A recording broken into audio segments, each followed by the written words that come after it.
Hello, everyone. Today we're going to be working with geometric sequences.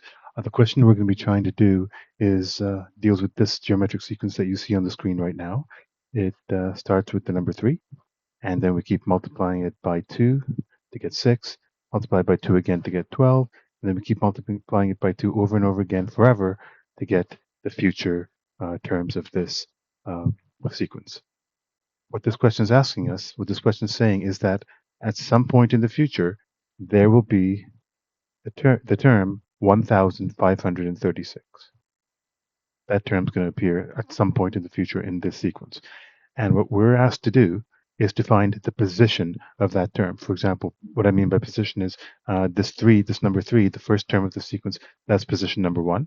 The 6 is in the second position. It's the second term of the sequence. The 12 is the third position. Then the fourth position is the 24, and so on. And what we want to find out is what the position of this number 1536 is going to be. Will it be the ninth position in this sequence? Will it be the 15th or the 25th or the 100th? What is that position going to be? That's our job to figure that out.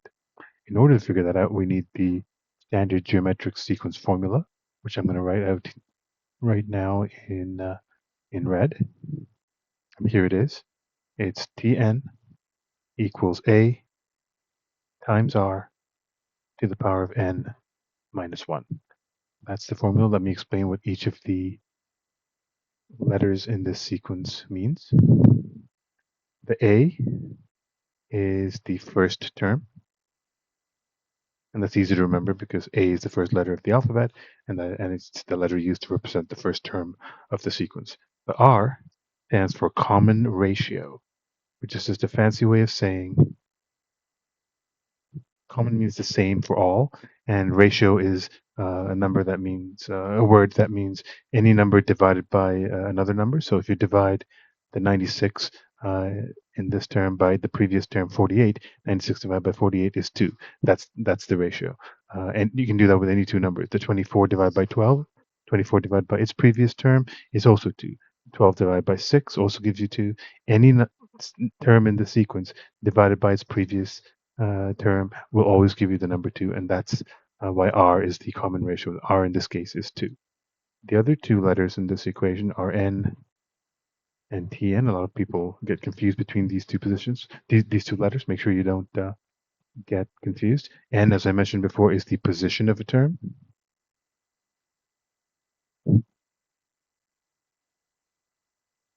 And Tn is the actual term at position N.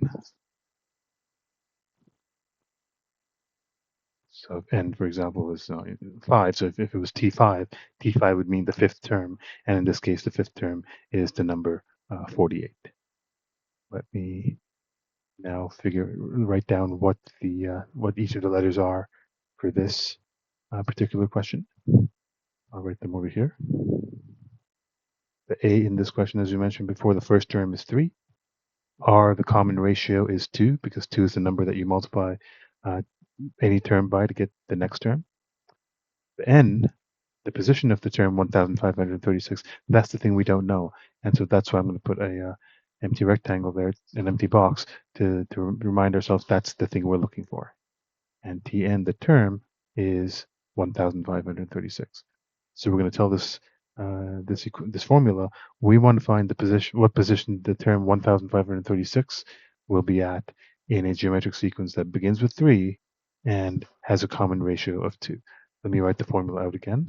Tn equals A times R to the n minus 1. And let me plug in what I know. The 1536 goes in here. The A goes here. That's going to be 3. The R is equal to 2. So 2 goes in the bracket. And n we don't know what it is, so we have to keep it as the letter n. We're going to try and isolate for the letter n. So first thing we're going to do is divide both sides by 3. That'll get rid of these 3's. 1536 divided by 3 is 512. And that's where we're left at this time. Now we have to figure out 2 to the power of what number gives you 512. That number is actually the number 9, because 2 to the power of 9 if you work that out on your calculator, it gives you 512. You have to sort of do some trial and error and figure out what that number is going to be. So we just figured out that n minus 1 is equal to 9. Therefore, n minus 1 is equal to 9. Our final job is to find n, so what we're going to do is we're going to add 1 to both sides to get rid of this minus 1. And when we do that, the minus 1's cancel, and you're left with n is equal to 10. And that's why 10 is the answer. The 1536 will be the 10th, 10th term of the sequence. And that's how we solve this equation. So we basically just use the Tn equals a bracket r n minus 1 formula, which I've written in red, and plug in the three things that we know to find the n, which is the only thing that we don't know. Okay. If you found the explanation in this video helpful, please click the like button and let us know in the comments if you had any questions or comments. And also click the subscribe button too, because subscribers get to send in their questions to us. That's one of the perks of being a subscriber. If we haven't already covered your question, we may create a video on our channel with the solution to your question. So go ahead and subscribe and send us your question to solve right now. It's like having your own personal math tutor for free. You can send your questions in the comments or through our website, and we've included a link in the description below where you can send us your question. Thanks for watching. Bye.